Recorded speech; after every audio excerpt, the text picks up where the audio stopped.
Hi everyone, this is Mike with episode 68 of Getting Everyone Moving, brought to you by Palms and Pines Parasports. And today I have Lori Alexander, who wrote this great book, which I read recently, called A Sporting Chance, How Ludwig Gutmann Created the Paralympic Games. Hi, Lori. Hello, thank you for having me. Yeah, you're welcome. So tell us why did you write this book?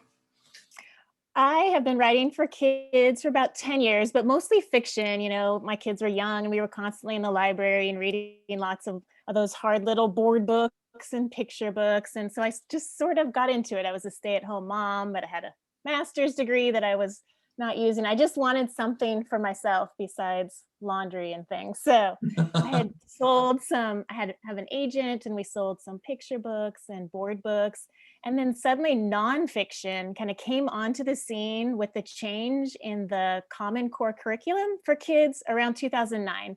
So teachers were now required to use half nonfiction books, informational texts in their classroom. So half fiction, half nonfiction. So there's this drive to get more nonfiction out there, quality nonfiction that teachers could use in their classrooms. So I gave it a go and I had written a book and was looking for a second topic. And it was an Olympic year, and my family really enjoys watching the Paralympics. So the wheels just were turning, and I just Googled, how did the Paralympics get started?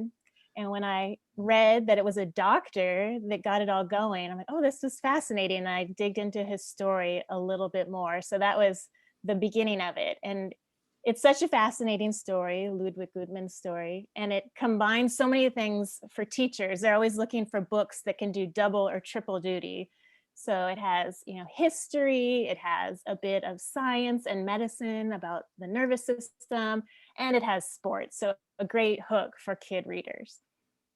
And for adults as well. Yay! How long does it take you to write a book, or how long did it take you to write this book?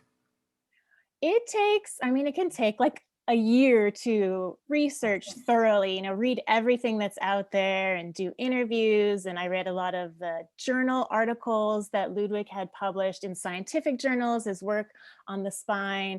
I listened to audio recordings. I read interviews with his kids, just all sorts of things before I started writing. And then I do a few revisions, and then my agent will read it and will revise, and then the editor has lots of revisions. So it's a pretty long process. And then after the book sells to a publisher, it still takes about 2 more years Oh my God. before it hits the shelves. It takes time, to do those revisions, to find an illustrator, because this book has lots of historical photographs, but it's also has full color illustrations. So they find an illustrator and give that artist time to do all the artwork and then the printing and the marketing. So I felt very pleased with myself that I had timed it all out with this long lead time to come out right before the 2020 Paralympics, but now we all know that that did not happen. So hopefully, I don't know what the latest is. Fingers crossed for Yeah, this summer. Yeah. yeah, hopefully. Do your children read your books? Are they old enough? Yeah, I started writing when they were little, and I was writing picture books, and they're not as interested in the words as much. They like the pictures. I am just an author. I'm not an illustrator. So when my books sell, the publisher finds an illustrator to match the Yeah. tone of the text. So I don't have to even find an illustrator or anything. So when they were little, I would try to read them stories, but they want to see the pictures. Now that they're a little bit older, though, yeah, I do run some stuff by them and ask what they think. And this was inspired by my daughter, who was born with a condition called pseudoarthrosis. And we didn't realize she had it until she started walking around 14, 15 months, and her leg broke. So it affects the long bones, usually in the legs, very rarely, but sometimes in the arms or clavicle.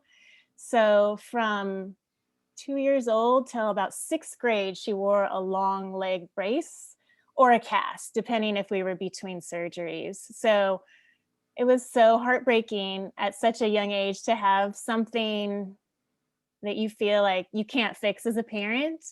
And surgery is one course of treatment, but for a lot of kids, that fracture doesn't heal. It like heals into something more like cartilage. So it's still like had some bend to it. So there's rotting and there's bone grafts from their hip and places. So we tried all that, but a lot of kids, it just will never heal. And so an amputation is what they will do next. So thinking about that when you have just like a 18-month-old and wondering what their life is going to be like, it was devastating. But we started watching the Paralympics and just seeing how strong those athletes are, it was amazing. It, like, lifted our spirits to see, like, all these people cheering and just, like, the determination and the talent.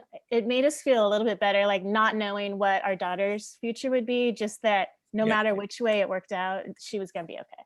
Yeah. Does she play any sports? Is she interested? She did participate in some stuff through the school district that we had sort of for kids that had special needs and their siblings could play. And it was more like little relay races and riding on little adaptive bikes and stuff. And it was such a nice program for the siblings to be involved with and for parents to meet each other. But now she's more, I don't know if it's because her leg and she couldn't participate. She seems to be one of those kids that's more like artsy and into drama and Yeah. crafts and stuff. So it's hard to know, like, would she have been into it a little bit more if she could have been? There weren't really any other programs available through the school district once she got older. So, but she's doing okay. Yeah. Good. So let's switch back to the book. Obviously, Sure. there's a real personal connection. Um, what did you find, I mean, most kind of interesting about Dr. Gutman's life? And I mean, the work that he did was so life changing, obviously, Right. now. I mean, what were the things that you learned? Yeah. I didn't realize like the dire statistics for people with paraplegia around the time of World War One, that like 80% died and they were just sort of, they were cast in a full body cast and just left in the hospital, like in a corner of the hospital. And that was it. And Ludwig was an orderly, as like a teen, and he asked the doctor once the cast goes on, okay, what happens to this miner now? He remembered this one patient specifically that worked in a mine and had a spinal injury from working in a mine. His spine was crushed.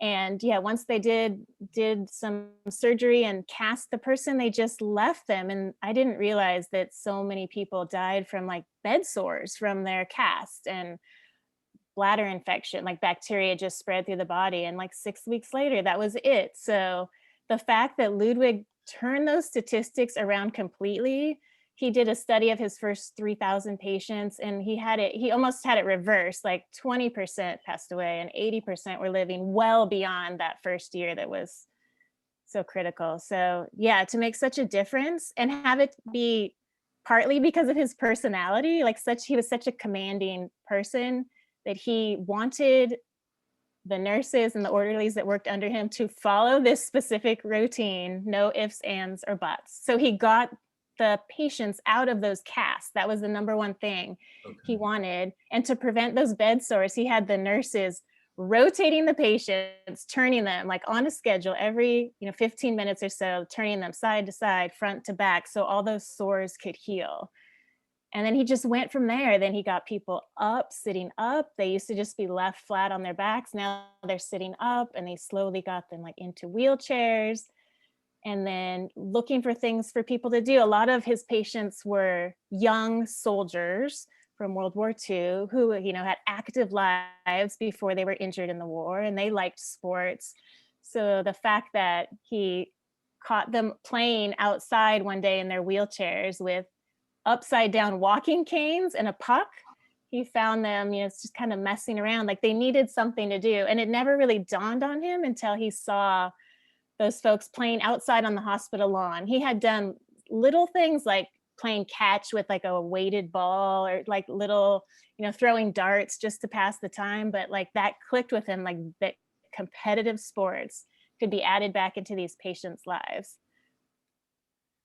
Yeah, pretty, I mean, life changing, all the Paralympians, but anyone who does recreational adaptive sports, I think probably has Ludwig to thank. Right. And I love there was a scene where he hopped into a wheelchair to see how he could do against the patients out there. And he said that having legs was no help. Like he was not as good as the patients were at maneuvering, and they were so they're sort of playing like a polo type game, swinging sticks, and I guess a few people were getting a little bit too crashed up with the sticks flying and the wheelchairs and things. So that's when they started playing netball, which eventually morphed into the basketball. Right. Yeah. I think, I think that's important for able-bodied community to actually participate, siblings participate. I mean, I coach wheelchair basketball, and so I get into it share, and I'm not nearly as good, of course, as someone who, plays wheelchair basketball on a regular basis. Um, so for your, we'll go back to your daughter again. So for your daughter, is she in sixth grade now then? She is a freshman in high school now. So, Okay, freshman in high school. yep. Um, what have been some of the challenges for her and your family? Obviously the I guess frequent operations, but what else have you come up against? So our kids just went to public school, our neighborhood school. We didn't do anything fancy, private or charter or anything. And I guess I was always worried that she was going to stand out and just not fit in, not find friends, wearing this big, bulky cast that kind of slowed her down and things. And we found the opposite was true, that for one thing, she wasn't the only kid that had something. There's other kids that in a wheelchair. There was a girl that had an amputation. There was kids that are wearing hearing aids, and there's all kinds of things. So it seems like every kid has their thing that they have to deal with. And the kids were just so sweet. I just like, you think the worst about she's going to get bullied and things, but like Yeah, it seems like most kids are just curious. They want to know what is that on your leg and does it hurt? And so we kind of help prep her. Like kids are going to ask questions, and you tell them, what you want to tell them, and then you just move on and keep playing. We were excited one time, and she has the plan, where she can only do certain things. She has accommodations. She had to be the first one out of the classroom for a fire drill in case, she needed more time, or she could have a water bottle at her desk so she didn't have to get up and walk to the drinking fountain, and little things like that. I think it was in second grade though, when the kids have that system where they have like a clothespin, and they clip up if their behavior is good into like a green zone, and if their behavior is not so great that day, they have to clip down into red. And my daughter's a very good kid, but one day she had to clip down into red, and she was so upset. And we asked what went wrong. And she said she was running in the hallway. We thought that was the best thing. I think we went out to dinner that night because we were so happy that she was running in the hall. And like I just felt like, oh, you're like all the other kids. So that's great. But yeah, it just over time, I think wearing that big brace on her leg actually made her stronger, and soon, and trying to keep up with other kids actually helped. Like she was out there to the point where eventually she's doing the things on her plan that she's not supposed to be doing, like swinging on the monkey bars and things. Like we had to just be really careful after all her surgeries that she didn't fracture that leg again. So but kids, they want to do what their friends are doing. So yeah. she just kind of assimilated, and it just all worked better than I thought it would.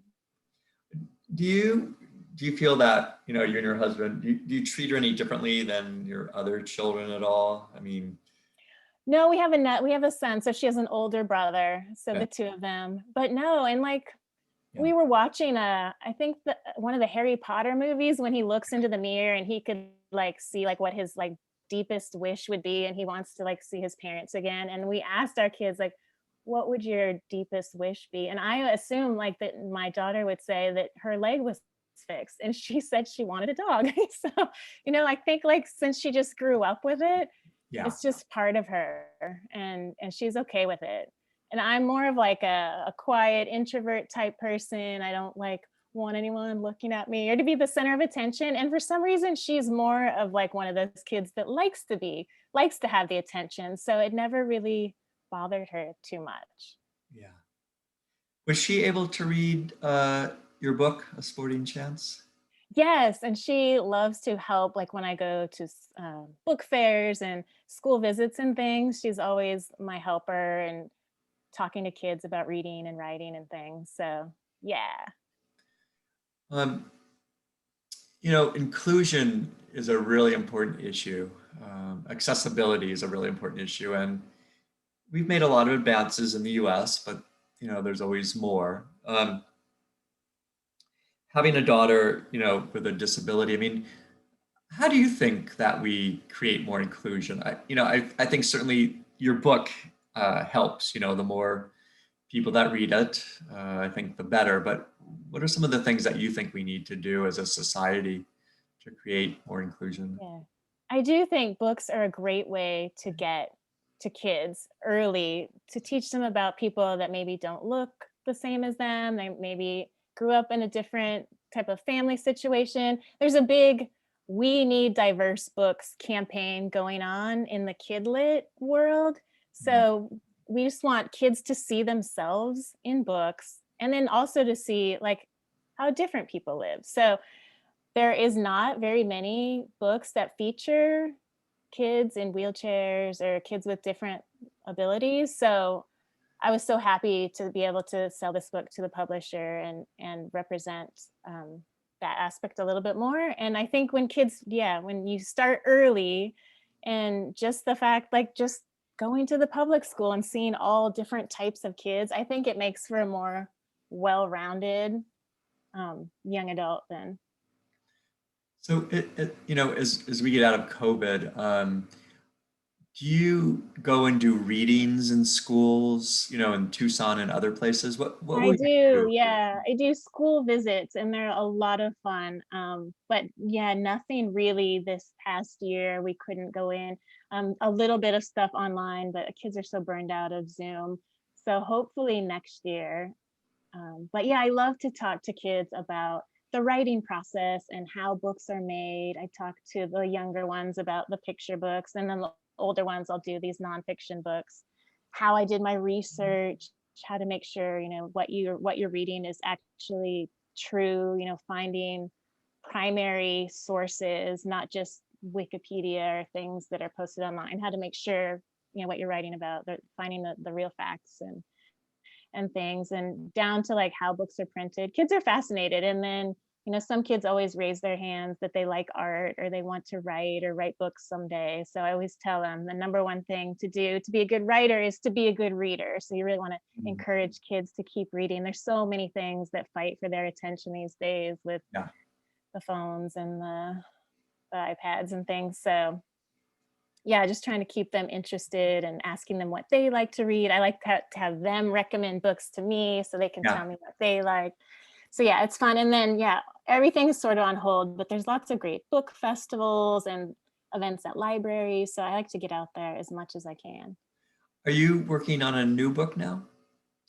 I have written a couple more. I did another nonfiction one about Joseph Lister, the doctor who pioneered antiseptic surgery back in a time when hospitals were not the place that you wanted to go when you were Yeah. injured. So that one's gonna be it'll probably come out in a couple more years, but it's got a lot of those like gross details that kids love to read about, that ew factor of the way they used to do surgeries like before anesthesia. And it's pretty nuts. But yeah, so it's forever changed. Joseph Lister forever changed hospitals and the way we heal today.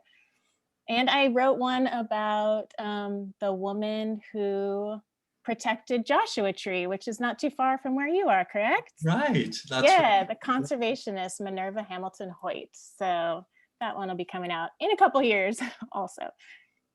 So how do you choose your subjects though? Why?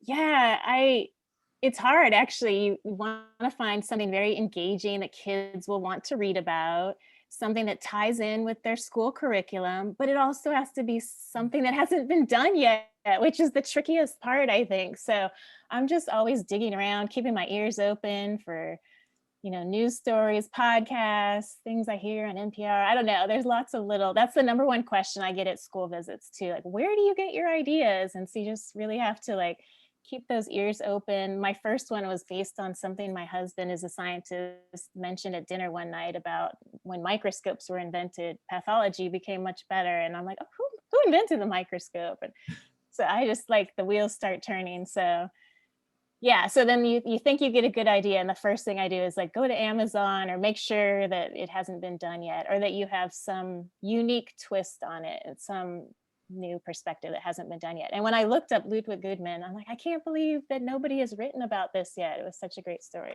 Yeah. So we're getting towards the end of our interview. What are some final words that you'd like to leave our listening audience with, maybe about the Paralympics, about Ludwig Gutmann, your most recent book? Watch, cheer, share, tell everyone about it. It's such a great event. It's just the work that these athletes put in, and I'm thinking about them all the time, wondering how, I know they're on these like strict training schedules, and how it all got pushed back and delayed, and how they're keeping in shape. I'm so curious about how everyone is doing. But yeah, read a Sporting Chance to see how it all started. You have a copy of it there? I have a copy, Hold and it the up. fact that it Hold it up. started with just There it is. it started with like 16 people on a hospital lawn, and now it's this huge event with like billions of TV watchers. And the fact that they told Ludwig that no one would watch it. They laughed at this idea and they thought it was ridiculous. And now it's like one of the top sporting events in the world. So I just think that is so amazing. Thanks, Lori. Again, the book is A Sporting Chance. Check it out, whether you're a child or an adult. It's a really good read, lots of good photos and pictures. Thanks, Lori. Appreciate it. Thank you, Mike. It was fun.